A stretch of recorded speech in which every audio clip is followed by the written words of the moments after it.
Assalamualaikum warahmatullahi wabarakatuh. Alhamdulillahi bidzikrihi tatma'innul qulub wa bifadlihi taghfirud dzunub. Asyhadu an la ilaha illallah wahdahu la syarikalah al-khaliqul ma'bud. Wa ashhadu anna sayyidana wa nabiyyana Muhammadan abduhu wa rasuluhu as-sariful maw'ud. Allahumma salli wa sallim ala sayyidina Muhammadin salatan taghfiru bihal dhunub wa tuslihu bihal qulub wa tantaliqu bihal usub wa talinu bihal su'ub wa ala alihi wa sahbihi wa man ilaihi mansub. Subhanaka la ilma lana illa ma 'allamtana innaka antal alimul hakim. Bishrah li sadri wa yassir li amri wahlul 'uqdatam min lisani yafqahu qawli wa saddid lisani wahdi qalbi bihaqqil qur'anil azim wa rasulil karim sayyidina Muhammadin wa ala alihi wa sahbihi ajma'in, amma ba'd. Qala musannif rahimahullahu ta'ala wa nafa'ana bihi wa bi'ulumihi fid dharain amin ya rabbal alamin. Radhiyallahu ankum. Faslun wa 'alaika bi muamalatihim bil adli wal fadli. Hendaknya engkau bermuamalah dengan mereka. Siapa mereka di sini? Yaitu rakyatmu, baik yang khusus maupun yang umum. Masih ingat? Yang khusus seperti apa? Anggota tubuh kita. Yang umum siapa? Anak, istri, pembantu, karyawan, budak, dan lain sebagainya. Beliau melanjutkan, hendaknya engkau memperlakukan atau menggauli, bermuamalah dengan mereka bil adli wal fadli, dengan adil dan dengan bijaksana. Ammal adlu fa an tuwafiyahum huquqahum allati aujabahallahu lahum 'alaika. Adapun yang dimaksud dengan adil adalah menunaikan atau memberikan mereka hak-hak mereka yang wajib kita berikan kepada mereka.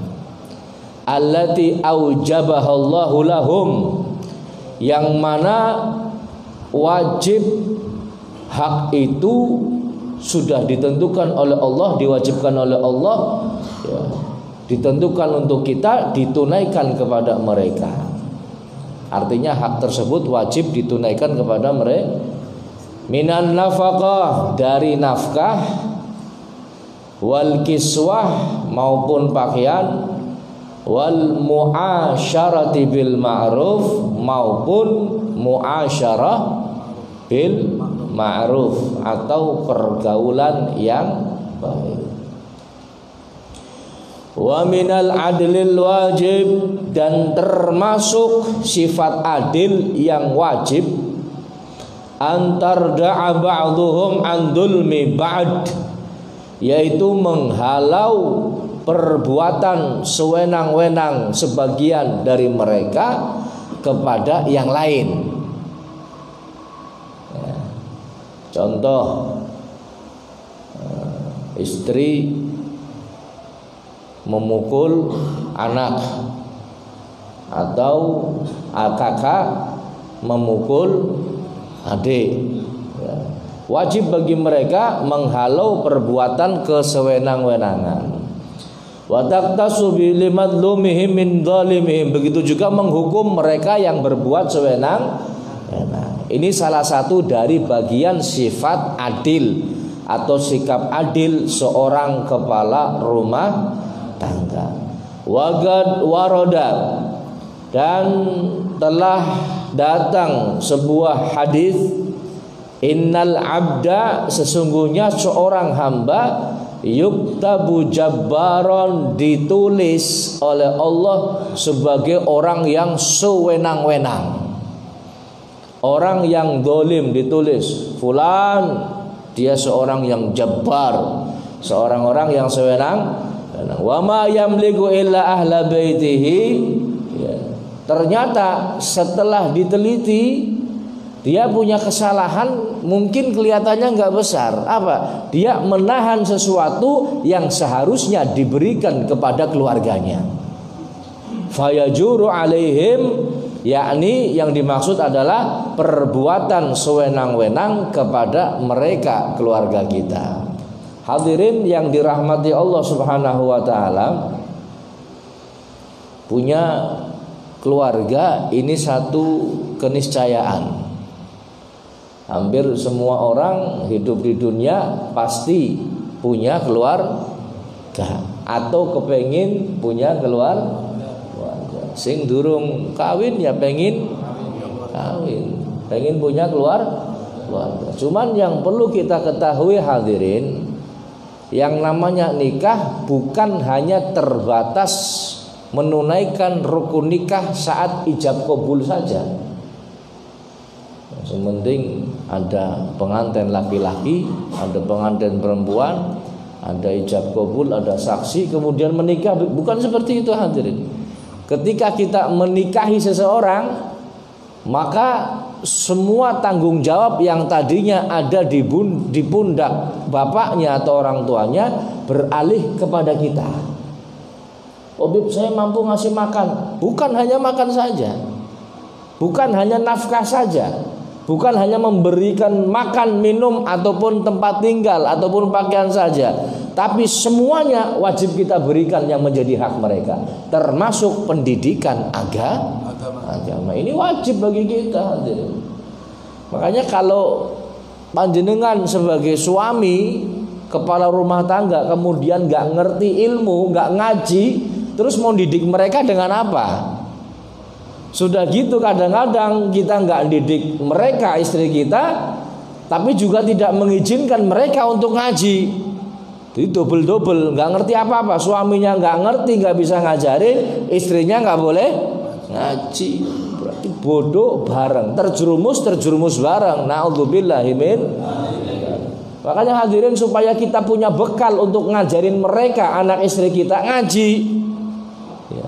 Syukur-syukur panjenengan waktu masih kecil mondok, nuntut ilmu sekian tahun di pondok pesantren sebagai bekal kehidupan rumah tangga. Loh Beb, cilike nyong dolan tok sekolah SD, ya kadang ora lulus, SMP, SMA, sama sekali nggak ada pelajaran agama yang masuk dalam diri saya. Maka wajib sebelum nikah, kadung nikah Beb, wajib untuk nuntut ilmu supaya bisa ngasih bekal kepada mereka hadirin. Orang kalau ngerti ilmunya, maka insya Allah Allah akan berikan sakinah, mawadah, warahmah.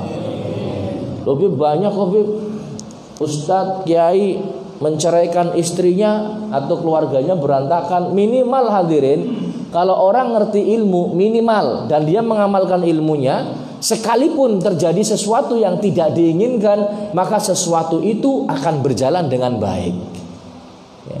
Sesuatu itu akan menghasilkan sesuatu yang ini minimal. Tapi kalau nggak ngerti ilmunya, na'udzubillahi min dzalik, nggak ngerti ilmunya, nggak paham hukumnya, padahal itu haram misalkan, dia lakukan sehari-hari tanpa ada rasa salah, padahal dia melakukan sesuatu yang haram, maka dia melakukan haram dan dia nggak ngerti, dicatat oleh Allah terus perbuatan itu haram.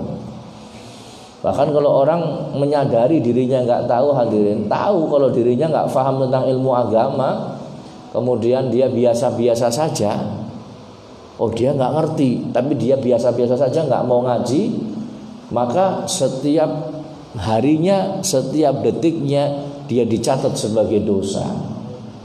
Na'udzubillahi min. Nggak ngerti kan, saya mau ini hukumnya apa? Nggak ngerti. mau ibadah ini bagaimana caranya, nggak tahu, kok nggak ngaji, ya, nggak ngaji, maka dicatat dosa. Padahal kita tahu ngaji ini hukumnya wajib. Makanya alhamdulillah kita punya 3 pertemuan hadirin, malam Selasa, malam Kamis, sama malam Sabtu. Saya ingat sakit nih keadaannya, maka akan tambah sakit, akan tambah binasa, bahkan akan mati. Hatinya sakit, hatinya apa? Sakit. Berturut-turut dia nggak makan ilmu, nggak makan zikir, nggak nuntut ilmu, nggak berzikir kepada Allah selama 3 hari berturut-turut, maka hatinya akan mati. Na'udzubillahi min. Kalau badan sakit hadirin masih bisa dirasa, cuman kalau hati yang sakit tidak bisa dirasa, karena enjoy saja. Fisik kita nggak tahu. Ya, yang bisa merasakan ya sebenarnya batin kita, cuman kita nggak mau tahu. Ya, akhirnya tambah hari tambah binasa, mati. Kalau sudah mati, nasihat apapun tidak akan masuk dalam hatinya. Na'udzubillahi min. Kalau kita hitung, alhamdulillah, malam Selasa ke malam Kamis berapa hari? Belum ada 3 hari kan? Malam Kamis ke malam Sabtu ada berapa hari? 2 hari. Malam Sabtu bareng malam Selasa. Ya durung ana 3 dina ya. Ada. Ya ora luwih nemen lah. Semending, artinya kalau kita istiqomah seminggu 3 kali, maka insya Allah hatinya akan terus hidup. Amin ya robbal. Makanya dipaksa hadirin. Kemarin kita jelaskan istiqomah waktu di masjid, dipaksa apapun yang terjadi. Sebenarnya nggak baik duduk di majelis mendengarkan ilmu kemudian ngantuk, sebenarnya nggak baik. Cuman daripada orang sama sekali. Habib saya di rumah ngantuk, wis mending ngantuk di majelis duduk ngantuk nggak apa-apa daripada nanti diajak temen sing reka-reka, akhirnya mending kita duduk di majelis. Ngantuk wis ora apa-apa lah. Padahal nggak baik. Saya nggak nyuruh panjenengan ngantuk, nggak. Yang orang ngomong ngantuk. Sebenarnya ngantuk ya ora, kok ayam ngantuk be. Borok. Nggak baik, cuman daripada di rumah nggak ngapa-ngapain, mending duduk di majelis. Tapi ya ning bisa kancane ngelingna, ya aja ngantuk ya. Tapi sing halus aja digeplak. Apa mana ditembiling aja melas. Jadi dalam menunaikan bermuamalah ya, memperlakukan mereka anak istri kita hadirin, ini harus dengan adil dan juga bijaksana. Bukan hanya adil jelas wajib. Kalau adil sesuatu yang wajib harus diberikan, nggak boleh. Apalagi kawin tinggal nggak dinafkahi, dosa besar namanya. Harus dinafkahi. Berani mengawini berarti berani menafkahi. Saiki orang ngawini, orang nafkahi malah macari tok. Ana sing model kaya kowe. Akeh. Na'udzubillahi min. Nikahi, nafkahi. Ya ini wajib bagi kita. Wa 'alaika an la tastaqsi 'alaihim fi talabil huquqil lati aujabaha Allahu laka 'alaihim. Nah ini sifat bijaksana bagaimana hadirin? Bagaimana sifat bijaksana kepada keluarga? Yaitu kamu tidak terlalu menuntut hak kamu. Seorang suami jangan terlalu menuntut haknya suami yang memang betul Allah wajibkan harus ditunaikan oleh istrinya atau anak-anaknya kepada kita.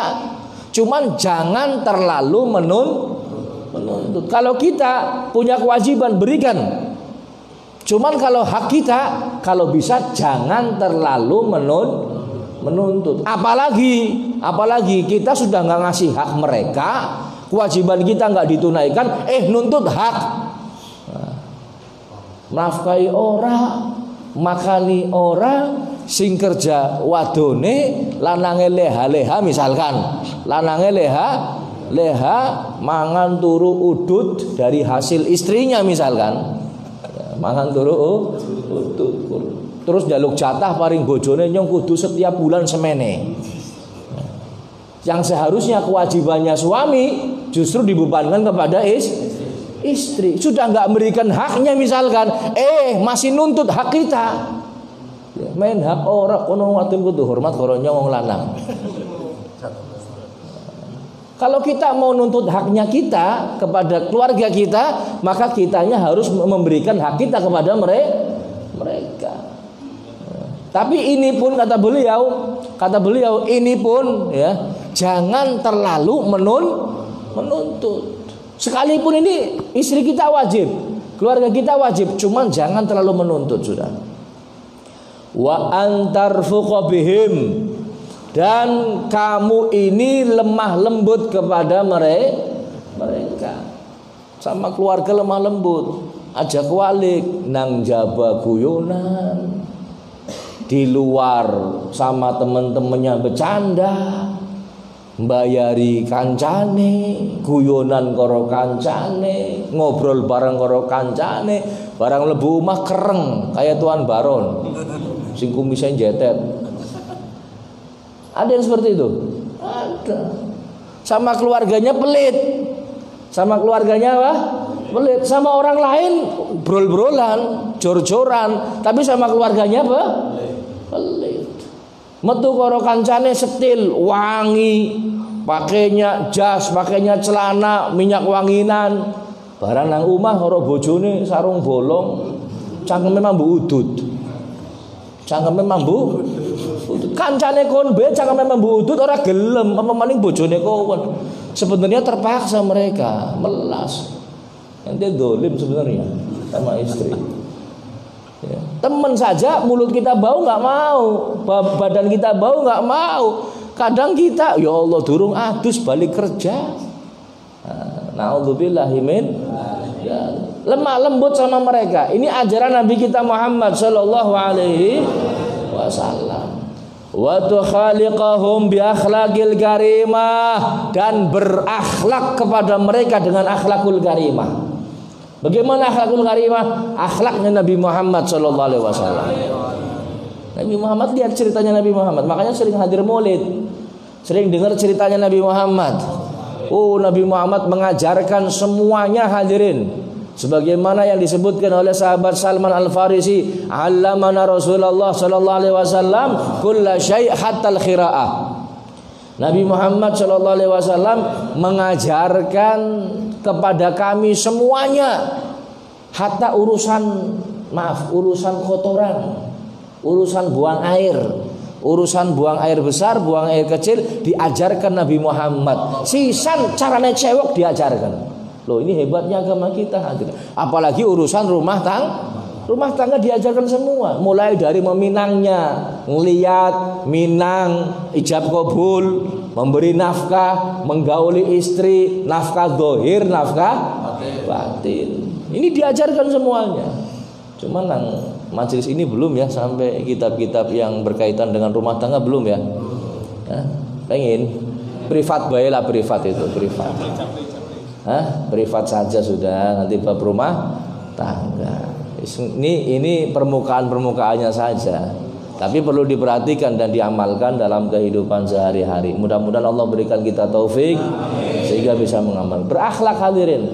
Lihat Nabi Muhammad.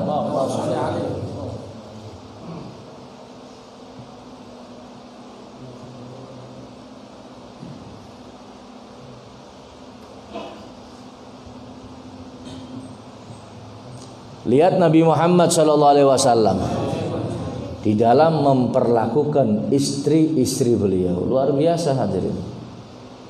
Nabi Muhammad pernah minum air, beliau kesukaan minum air yang manis. Mungkin rendaman korma atau apa, yang penting manis lah. Yang segi mungkin teh manis atau sirup. Salah naruh gula, bukan gula yang ditaruh tapi sesuatu yang asin. Mungkin garam ditaruh, diminum. Nabi Muhammad gak marah.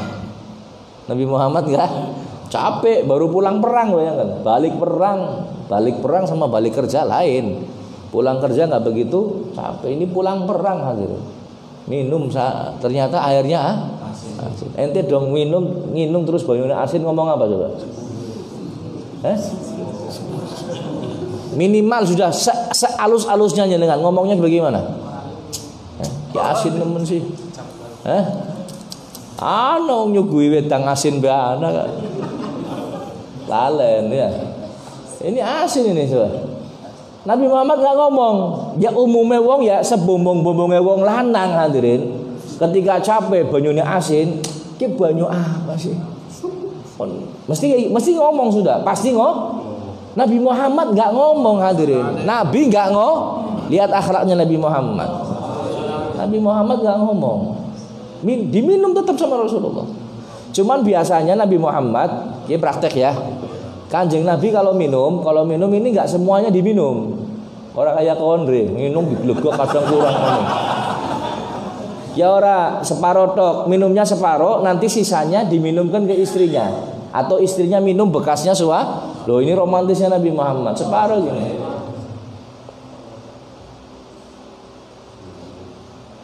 Alhamdulillah. Nggak habis, yang menghabiskan cuma Nabi Muhammad saat itu nggak kepengin istrinya ngerasain air asin, diminum semuanya. Semuanya orang praktek tak tutup mana ini. Diminum semuanya, ditaruh. Siti Aisyah bingung, ki orang kayak biasa nih Kanjeng Nabi. Biasanya kalau minum disisakan untuk saya, kok ini enggak. Akhirnya penasaran Nabi Muhammad keluar, dicicipi gelasnya. Ya Allah, ternyata salah. Airnya asin. Siti Aisyah ketika Rasulullah pulang minta maaf ya Rasulullah, saya nggak tahu kalau ini garam. Jadi Kanjeng Nabi kalau gembuyu besok maning ndokon uyah aja nang perake gula. Ini coba akhlaknya Rasulullah. Ada yang seperti itu? Ada, insya Allah ada. Balik insyaallah pada eman karo bojone. Allahumma amin ya rabbal alamin. Nabi Muhammad pulang kemalaman. Pulang apa? Ini sudah semua kita tahu. Sebenarnya NTKB ngerti, cuman main bodoh ente.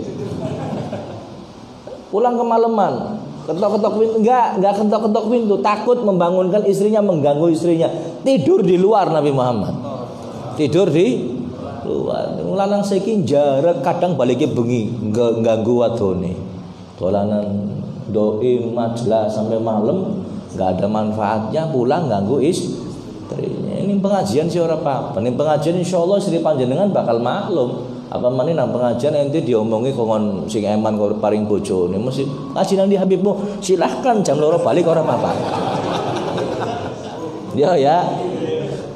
Tapi kalau nggak pengajian jangan hadirin. Kalau nggak pengajian jangan. Sing di melu Habibmu, paling di pengajian luar kota, oh nggak ada masalah. Habibmu tuh orang masalah. Kadang majelis yang nggak jelas pulang malam ini termasuk bagian dari akhlak yang buruk terhadap istri. Wa tubasitahum fi ba'dil awqat min ghairi ithmin. Termasuk bagian dari bijaksana hadirin kepada anak istri adalah meluangkan waktu untuk mereka. Walaupun hanya sekedar ngobrol, bercanda, ya, diluangkan waktunya. Jangan terlalu sibuk urusan duniawi, urusan kerjaan, urusan bisnis. Luangkan waktu. Ini mohon maaf nih kalau bisa sampai Mas Oji diurus konsistennya biar nggak berat ini. Yang ngomong orang ngotor, orang mutu suaranya. Apa kayak beli power, apa beli apa, orang duit ngomong didi kali didi. Ngomong baik nggak gitu. Ini berat ini, mungkin tambahin power atau mungkin ganti amplinya karena mungkin tambahin salonnya atau apa. Ini kayaknya berat kalau setiap ngomong kudu ngotor baru keluar suaranya. Pengennya ngomongnya sajwil tapi krungu kabeh serandu gunting ya. Mudah-mudahan nanti bisa kebeli atau mungkin nanti pas akhir sana nanti awal sana sudah ada barang yang baru nanti mudah-mudahan. Sebelumnya juga nggak masalah nanti. Jadi luangkan waktu hadirin walaupun hanya sekedar bercanda kepada istri dan anak-anak. Jangan digunakan semuanya untuk kerja, semuanya untuk bisnis. Luangkan waktu bagi mereka. Tanpa, artinya bukan waktu yang untuk bermaksiat. Bukan waktu untuk bermaksiat.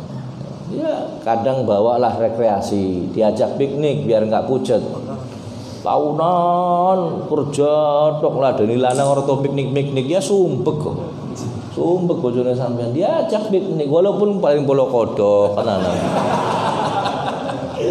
Pak, ini kan piknik namanya. Diajak sekali-kali ke sana sama keluarga, gawa kelasa.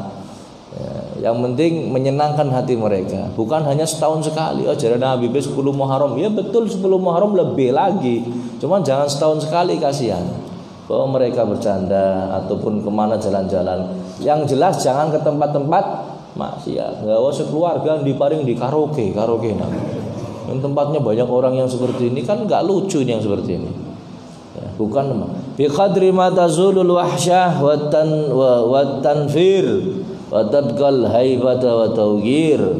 Sekiranya hadirin bisa menghilangkan sumpek, jenuh dan sedih. Jadi luangkan waktu mereka, ajak mereka, bercanda dengan mereka, sekiranya bisa menghilangkan sumpek, jenuh dan sedih. Akan tetapi tetap ya jangan sampai menghilangkan wibawa dan rasa hormat. Jangan menghilangkan wibawa dan rasa hormat. Kadang-kadang kita terlalu berlebihan bercanda sama anak istri yang akhirnya nggak ada wibawanya lagi orang tua ini. Alah bapaknya nyontak gampang segera dikuyoni iki insyaallah waras dewek. Nah, ini jangan. Malah justru kalau hilang wibawa berat. Nanti ketika kita ngomong apa-apa akan ngomongin mereka, justru kita nggak bisa. Inilah hadirin yang dirahmati Allah. Pesan-pesan dari beliau yang berkaitan dengan rumah tangga. Masih ada lagi ya, cuman malam ini sedikit kita teruskan tentang masalah Isra dan Mi'raj Nabi Agung Muhammad sallallahu alaihi wasallam. Sebelumnya ada beberapa WhatsApp yang masuk minta doanya ya, kepada kita semua. Ada orang yang sedang sakit, ada beberapa, yang 2 anggota Jalsatul Nisa, yang 1 ini anggota Majelis Nurul Qulub, artinya sing siji lanang sing loro wadon. Yang perempuan yang pertama ibu mertuanya Mas Yudi, namanya Ibu Gendarwati binti Kalsum, sedang dirawat di RSI. Kemudian yang kedua istrinya Haji Arif Jailani ya, namanya Mbak siapa? Resti Amalia binti Abdul Hanan.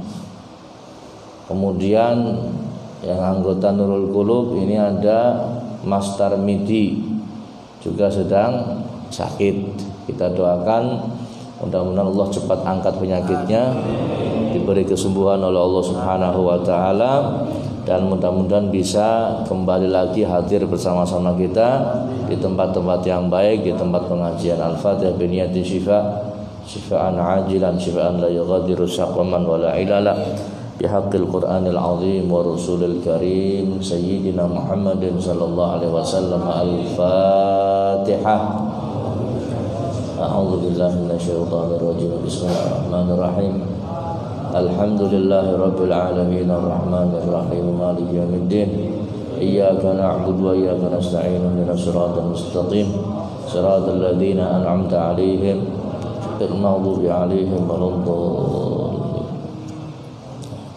Hadirin yang dirahmati Allah, sebagaimana kita tahu bahwa Isra dan Mi'raj ini dimulai dari Masjidil Haram, minal Masjidil Harami ilal Masjidil Aqsa.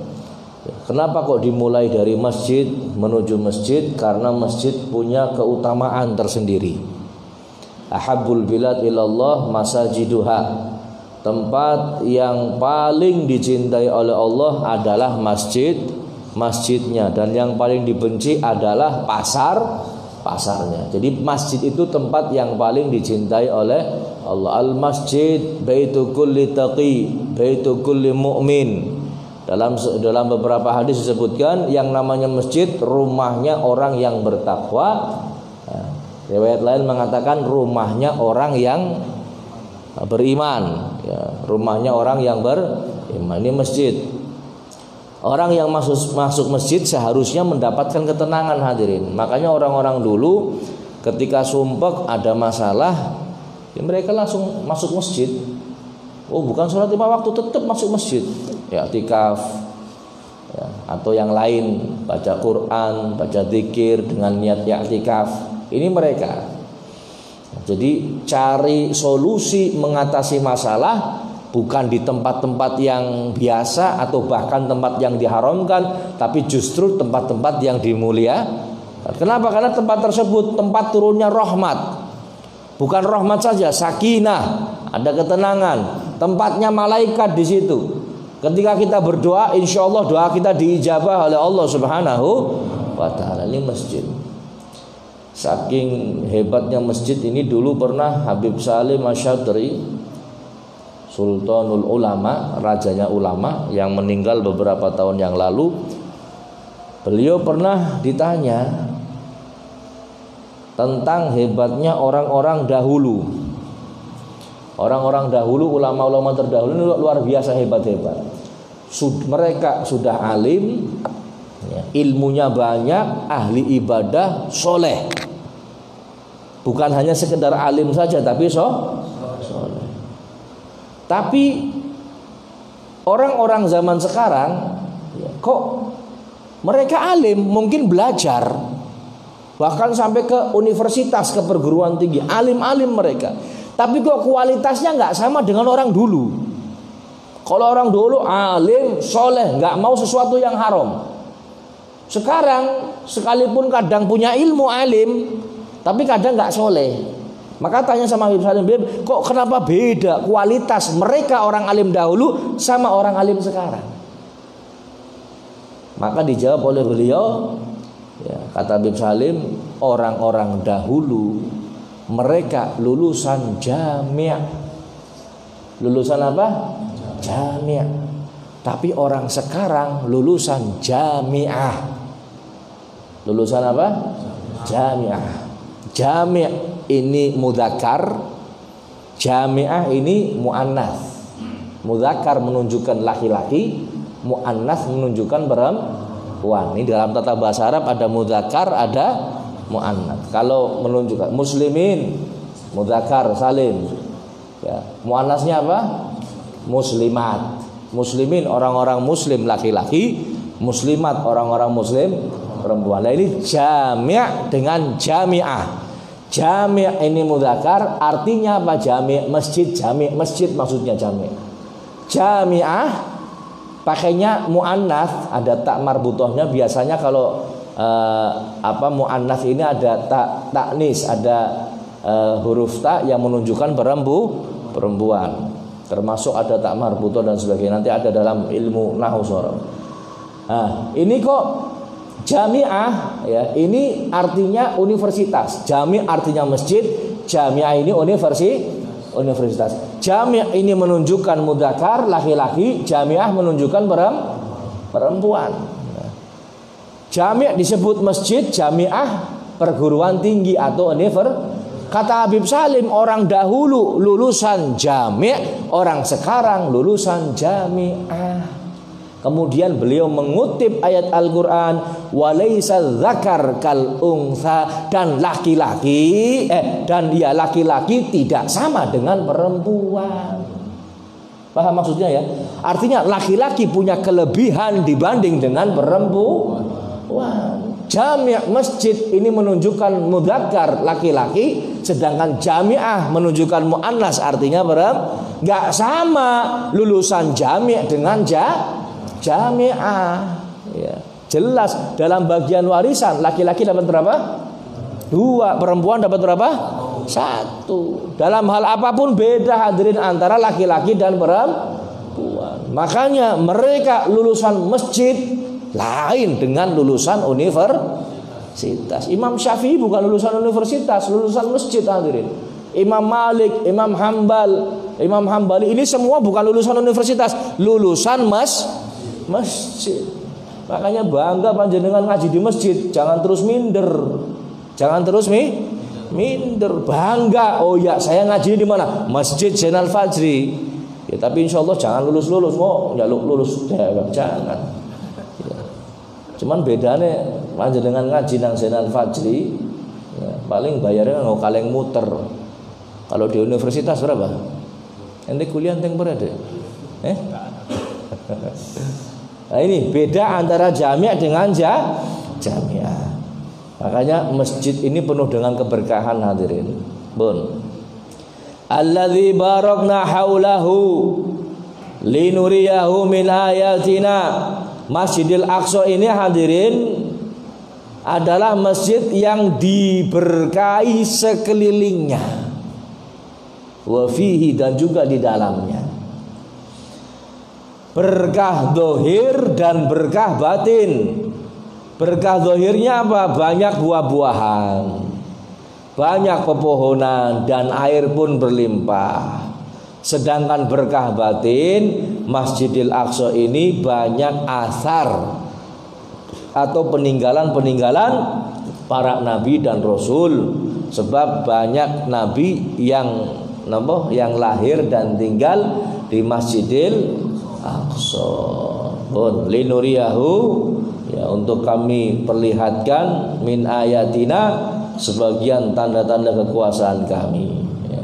Innahu huwas samiul basir, sesungguhnya Allah Subhanahu wa taala Maha mendengar lagi Maha melihat.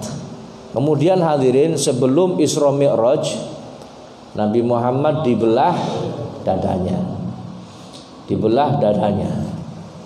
Ada yang mengatakan Nabi dikeluarkan kotorannya. Ada yang mengatakan Nabi diisi cahaya.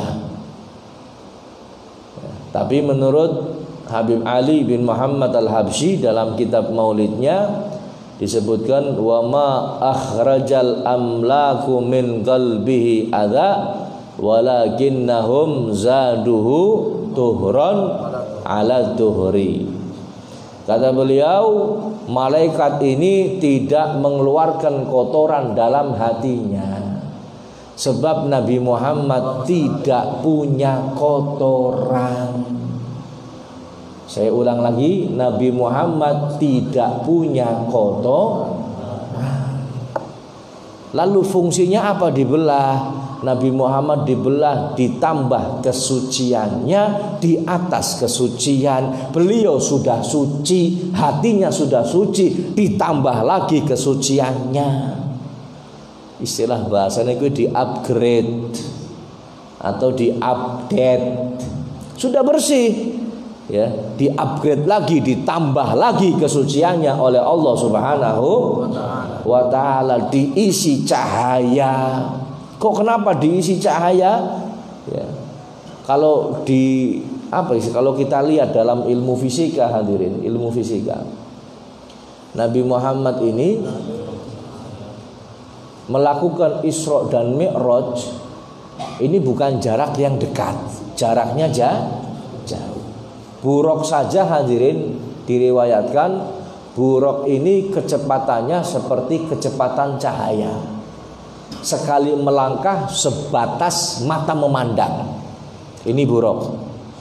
Kecepatan cahaya ini kalau nggak salah 300.000 per milisecond per kilo apa gimana? Ambulah pokoknya cepat sekali sudah. Kecepatan cahaya. Orang berada dalam kecepatan cahaya ini hadirin, kalau manusia biasa mustahil. Manusia biasa kenapa? Kalau orang cepat brut itu hancur badannya, pasti hancur. Lalu kecepatan yang bukan kecepatan cahaya saja ini butuh latihan khusus, seperti pengendara pesawat F-16 atau Sukhoi. Nah, ini nggak sembarangan. Kalau orang nggak latihan khusus, hancur sudah. Ente coba sekali 5 menit saja ikut Sukhoi sudah, tak jamin mutah-mutah sudah. Nggak kuat. Harus ada latihan khusus, ada latihan ini, latihan itu dan sebagainya dan sebagainya. Ini kecepatannya biasa, bukan cahaya. Kalau orang dengan kecepatan cahaya, manusia biasa, hancur hadirin. Hancur. Nah, ini Nabi Muhammad akan melakukan Isra dan Mi'raj. Beliau menggunakan buraq, binatang dari cahaya, kecepatannya pun cahaya, didampingi malaikat Jibril dan malaikat Malaikat terbuat dari apa? Tercipta dari apa? Cahaya hadirin. Buraqnya sudah cahaya, malaikatnya cahaya, dan akan bergerak dengan kecepatan cahaya. Kalau Nabi Muhammad tidak di-upgrade dengan cahaya, hancur. Ada yang mengatakan di-upgrade, tambahin cahaya. Supaya apa? Ketika Isra dan Mi'raj melakukan perjalanan yang kecepatannya seperti kecepatan cahaya, tidak ada masalah bagi beliau Nabi Muhammad SAW.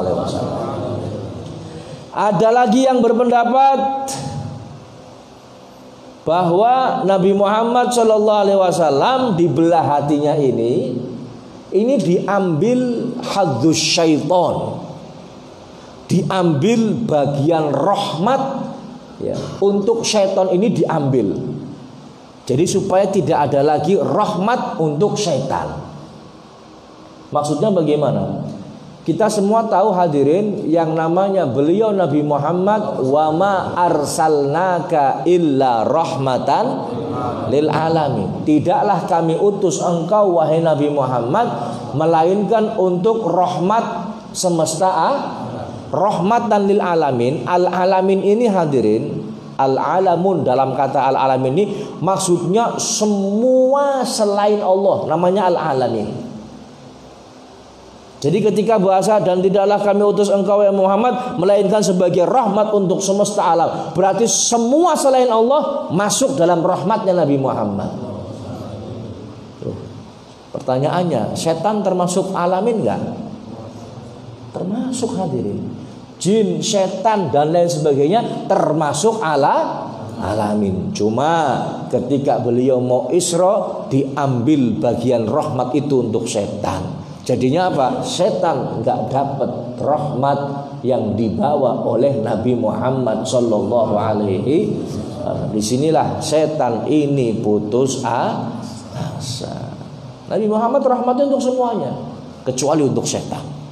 Kecuali untuk setan sudah diambil oleh malaikat, tidak ada rahmat lagi untuk setan. Ya.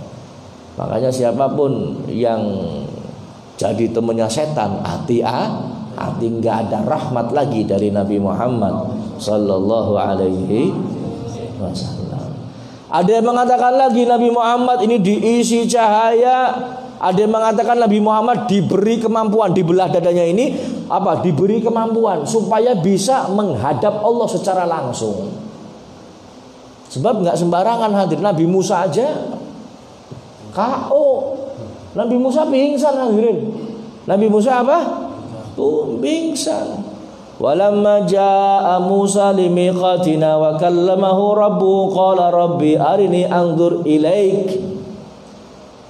Nabi Musa pernah bermunajat, kemudian ngomong qala rabbi arini anzur ilaik, ya Allah tampakkan diri engkau supaya saya bisa melihat engkau ya Allah.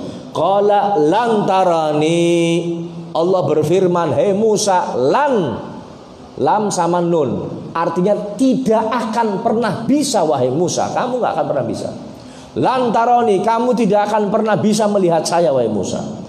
Walakin inzur ilal jabal, akan tetapi wahai Musa, nanti pada waktu yang ditentukan kamu lihatlah gunung. Lihatlah apa? Gunung. Fa in istaqarra makanahu fasawfa tarani.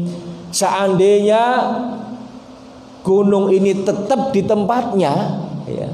Gunung ini tetap di tempatnya, ya, seperti sedia kala, maka mungkin kamu dapat melihat saya wahai Musa. Falamma tajalla rabbuhu lil jabal, maka ketika Allah bertajalli dengan gunung tersebut. Artinya bertajalli ini apa? Menampakkan keagungannya, bukan menampakkan zatnya, enggak. Menampakkan keagungannya, diperlihatkan di gunung tersebut. Ja'alahu dakka, maka gunung itu bergoncang. Gunung itu hancur. Wa kharra Musa sa'iqa, Nabi Musa pingsan. Nabi Musa apa?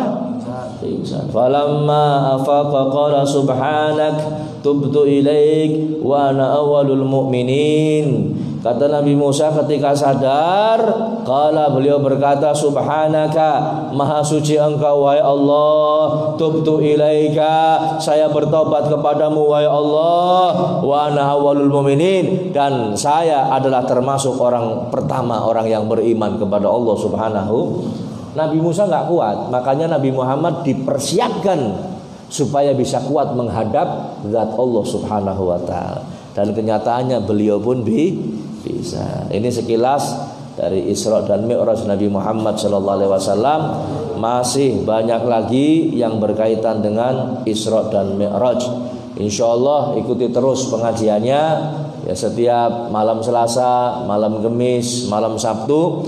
Di situ nanti insyaallah ada kisah-kisah ataupun cerita tentang Isra dan Mi'raj Nabi Muhammad sallallahu alaihi wasallam. Mudah-mudahan Allah berikan manfaat dari pengajian yang kita lakukan pada malam hari ini, bukan hanya manfaat untuk kita semua, tapi manfaat untuk kaum muslimin. Amin ya rabbal alamin. Satu lagi hadiah Fatihah untuk istrinya Habib Salim bin Muhdhar bin Syekh Bakar yang tadi siang meninggal dunia. Mudah-mudahan diampuni dosanya oleh Allah, dijadikan kuburnya raudhah min riyadil jannah. Al-Fatihah. Bismillahirrahmanirrahim. Iyyaka na'budu wa iyyaka nasta'in. Ihdinas siratal mustaqim. Siratal ladzina an'amta 'alaihim ghairil maghdubi 'alaihim waladdallin. Amin. Hadza wa lakum minkum wallahul muwaffiq ila aqwamit thoriq. Assalamualaikum warahmatullahi wabarakatuh.